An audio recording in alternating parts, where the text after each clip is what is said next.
আমার সুযোগ আছে চাইলে ঢাকা কিংবা বাংলাদেশের যে কোনো শহর থেকে একটা নির্বাচন করার, বিশেষ করে ঢাকাই তো, ঢাকা বিশ্ববিদ্যালয়টাও ঢাকা ৮ আসনের অন্তর্ভুক্ত।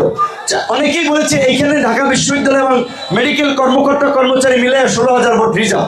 এইদিকে বিশ্ববিদ্যালয় অন্যান্য প্রতিষ্ঠানগুলো, শহরের শিক্ষিত মানুষ, সচেতন মানুষ ঢাকা থেকে নির্বাচন করার। তো একজন ব্যক্তি বর্তমান নিয়মে ৩ জায়গা থেকে বোধহয় একাধিক জায়গায় নির্বাচন করতে পারে।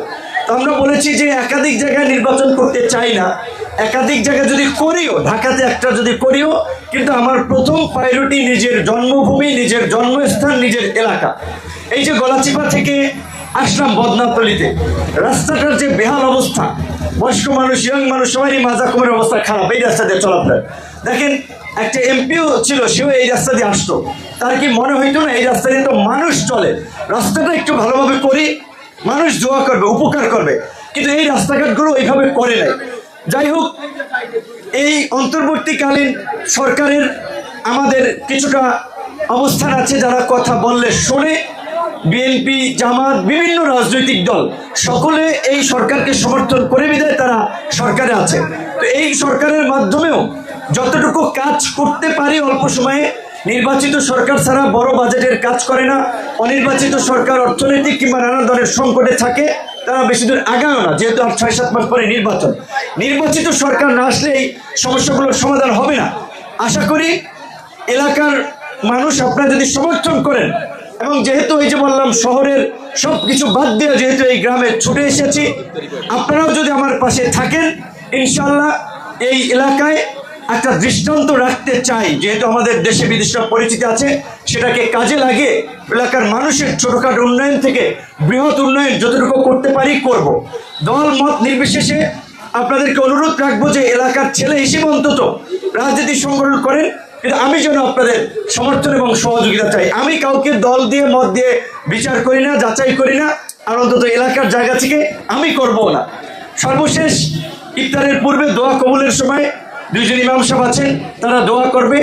আমি আর দুটো কথা 1 মিনিটের মধ্যে বলে শেষ করব। স্বাভাবিকভাবে আমি তো কোন পরিবার থেকে উঠে এসেছি এইটা আপনারা জানেন। মায়ের কাছে তো মামুবাড়ির গল্প বলে লাভ নাই। আমরা জমিদারের ছেলে না, সাধারণ পরিবারেরই সন্তান।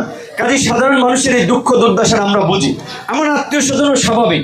বাংলাদেশের কালচারে এই দেশের বৈশিষ্ট্য হয়, আত্মীয় স্বজন একটা জায়গা থাকলে তার নাম বেচে, পদ বেচে অনেক কিছু করতে পারে। আমার কোনো আত্মীয় স্বজন এমন করবে সেটাকে আমি সমর্থন করি না, এবং কেউ যদি করে সেটা আমার কাছে বলবেন।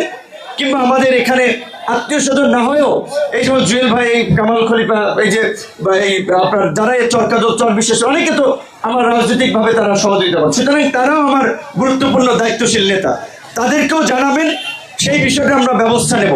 এবং আমার আত্মীয় স্বজন বিশেষ করে কিংবা আমাদের সংগঠনের লোক, তাদেরকে বলবো ঢাকা সহ সারা বাংলাদেশের মানুষ কেউ বলতে পারবে না বিপিনুরের অফিসে যাইয়া দেখা করতে পারি নাই, খারাপ ব্যবহার পেয়ে আসছি, তার আচরণ খারাপ, এটিকে বলতে পারে না। সুতরাং আপনারা আমার কাছের লোক, সেই হিসেবে আপনাদের আচরণ ব্যবহারেও যেন মানুষ ক্ষুব্ধ না হয়, রুষ্ট না হয়। এখন ইউনো, ডিসি, ওসি, এসপি বিভিন্ন জায়গায় গেলে আপনাদের কথা তারা একটা শোনে, সেটা মানুষের উপকার করেন। খুদ খাইয়া পেট নষ্ট করবেন না। পুলিশ ইউনো অফিসে নিয়ে যাবেন একজনে 500 টাকা, পরে বলবেন খরচ গেছে, এই সমস্ত অভ্যাস রাখবেন না। 500-1000 টাকা আপনার যদি একটা লোকের উপকার করতে প্রয়োজন হয় সেটা আমি দেবো। এখন আল্লাপাক কিছু সক্ষমতা দিছে, ওইটুকু খরচ করবো, কিন্তু বলছি খুদ খাইয়া পেট নষ্ট করবে না, বদনাম নেবেন না। 500-1000 টাকা বিচার সালিশি করে 2000 টাকা, তারপর অনেকেই বলবে বিপিনুর ভালো ছেলে, তার আশপাশে এরা কারা। তো এই বদনামটা যেন না হয় আপনাদের কাছে বিনয়ের সাথে অনুরোধ করব। এবং যারা আমার জন্য যে যতটুকু করবেন, গ্রামের ভাষায় বলে হাঁটু সমান নামলে আমিও তার জন্য কোমর সমান নামবো, তাদের জন্য আমার জায়গা থেকে ইনশাল্লাহ চেষ্টা করবো। আপনারা সবাই ভালো থাকবেন, আপনাদের জন্য দোয়া রইল, আমার জন্য দোয়া করবেন। এবং আগামী 2 দিন এলাকায় থাকবো, আপনাদের কোনো বিষয় থাকলে আমাদের নেতৃবৃন্দ কিংবা পরিচিত তাদের মাধ্যমে আসবেন।